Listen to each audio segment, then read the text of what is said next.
Terima kasih Anda masih bersama kami di Kompas Petang, saya Cynthia Rompas. Saudara jurnalis Kompas TV, Masni Rahmawati dan juru kamera Arif Rahman menelusuri lokasi yang diduga menjadi tempat perundungan dilakukan. Salah satunya oleh anak selebritas. Lokasi perundungan dekat dari sekolah namun sulit diawasi karena berada menjorok ke dalam. Nah, ini terjadi kembali di salah satu SMA swasta internasional di Serpong, Tangerang, Banten, di mana walaupun perundungan ini tidak terjadi di dalam lingkungan sekolah, malah terjadi di luar lingkungan sekolah, dan ini terjadi di salah satu warung yang letaknya tidak jauh dari sekolah tersebut. Ini akan ditunjukkan oleh juru kamera Kompas TV Arif Rahman. Untuk dari lokasi warung ini jaraknya kurang lebih 100 meter dari gerbang belakang sekolah, dan untuk lokasi warungnya ini sedikit masuk ke dalam, tidak tepat di pinggir jalan. Ini saya akan mencoba menelusuri tempat dari perundungan tersebut terjadi, dan kita harus turun dulu karena untuk dari lokasinya tidak persis di pinggir jalan, harus sedikit masuk, dan ini berada di lingkungan atau berada di tempat yang tidak terlalu terlihat seperti itu. Dan saya akan mencoba memperlihatkan kepada Anda saudara bagaimana sih lokasi dari perundungan tersebut terjadi, dan ini adalah lokasinya yang dari video juga yang beredar di media sosial. Inilah lokasi dari perundungan tersebut terjadi. Dalam video yang beredar tersebut, memang di sini terlihat beberapa dari siswa-siswa sekolah tersebut melakukan perundungan, berkumpul dan memojokkan dari korban di sini. Dan kalau kita lihat dari video pun yang beredar, dari korbannya itu berdiri di sini dan dikelilingi oleh pelaku seperti itu. Walaupun kita ketahui pelaku ini mungkin lebih dari satu orang, dari video yang beredar itu banyak sekali siswa-siswa yang berkumpul di sini. Namun dari pemilik warung ini mengaku tidak mengetahui adanya aksi perundungan di sini, karena untuk dari siswa-siswa tersebut ini biasa memang untuk nongkrong dan bercengkerama di sini, dan hari kejadian itu memang terjadi dua kali, yaitu dari tanggal 2 Februari 2024 dan juga terjadi tanggal 13 Februari 2024. Dari pemilik warung tidak mengetahui adanya aksi perundungan di sini karena dia sering melihat dari anak-anak tersebut berkumpul, bercengkerama, bercanda-canda di sini dan tidak mengetahui adanya perundungan. Dan untuk dari lokasi ini sendiri dapat dilihat akan ditunjukkan oleh juru kamera Kompas TV, memang sedikit masuk ke dalam dari pinggir jalan, dan untuk kejadian memang terjadi itu di siang hari.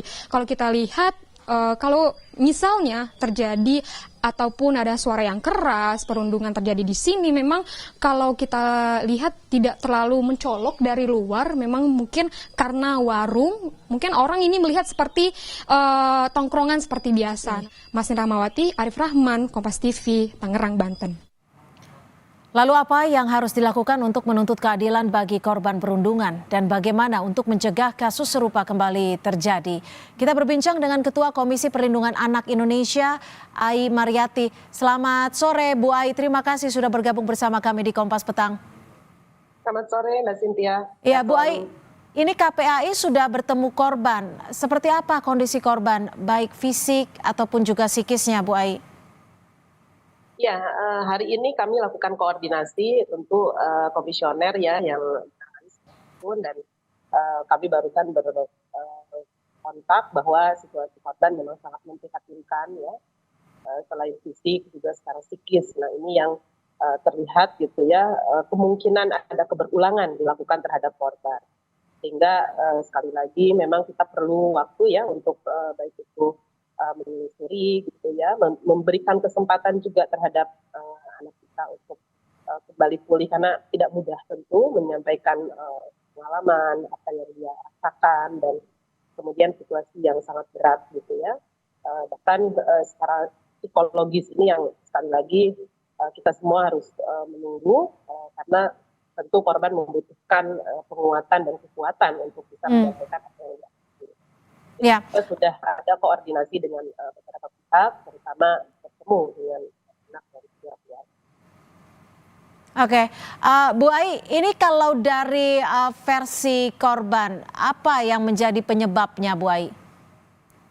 Itu yang belum kita ungkap secara jauh ya, karena memang kebutuhannya kan kita memastikan bahwa anak betul-betul dalam situasi baik gitu ya, dalam situasi yang cukup bisa memulihkan, karena kebutuhannya akan kita dengarkan apa pengalamannya. Polisi juga sangat sedang menyelidiki apa yang terjadi, gitu ya. Pemeriksaan secara terus dilakukan, tapi Oke. tentu harus melihat perkembangan yang ada dan tidak bisa kalau belum siap dan lain ini tentu memberikan. Ya, Ibu mohon maaf, boleh mic-nya agak didekatkan agar suara bisa terdengar lebih jelas.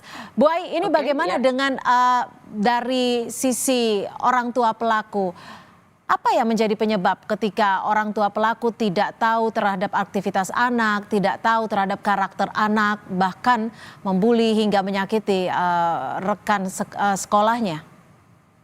Ya tentu kami ingin dalam kasus ini semuanya terang benderang apa sebetulnya yang mendasari mengapa bisa terjadi ya di dalam dunia pendidikan, lembaga pendidikan yang saya kira kita semua tahu bahwa lembaga pendidikan ini sangat baik gitu ya. Nah, tetapi pada kasus-kasus lain dan secara umum memang realitas anak yang melakukan tindakan bully, tindakan melakukan kekerasan misalnya, itu tidak lepas dari situasi keluarga gitu. Salah satunya apakah intervensi keluarga dalam konteks pengasuhan ini dilakukan secara terus-menerus dalam menanamkan akhlak, menanamkan budi pekerti misalnya. Karena kalau pemenuhan hak anak, baik dia pemenuhan sandang pangannya gitu ya, kebutuhan materi, sekolah dan lain sebagainya, saya kira itu cukup kasat mata kita lihat. Akan tetapi kalau problemnya sudah dalam konteks pembangunan akhlak perilaku, nah ini yang menjadi PR kita terus-menerus, sehingga apakah hilirnya anak melakukan tindakan seperti ini itu bisa saja dipicu pada pola asuh yang salah yang mungkin tidak terintegrasi pada pembentukan karakter yang baik. Yang kedua, situasi hari ini kita berada dalam era disrupsi di mana pesatnya teknologi dan informasi itu akan sangat kuat terhadap anak-anak di era saat ini ketimbang mungkin di era kita tahun 80-90. Ini yang membedakan, sehingga mereka disrupsinya adalah mungkin ya tidak terliterasi, tidak teredukasi, sehingga lebih banyak yang hanya bersifat rekreasional, hanya bersifat Bu Ai, jika akan memberi dampak. Jika perundungan terjadi di sekolah, tapi juga adanya kurangnya pengawasan orang tua dari pelaku, apakah ini yang menjadi penyebab sikap perundungan? Apakah pengawasan dari orang tua yang kurang? Ada kaitannya, sehingga ini yang akan menjadi variabel utama mengapa anak melakukan hal ini.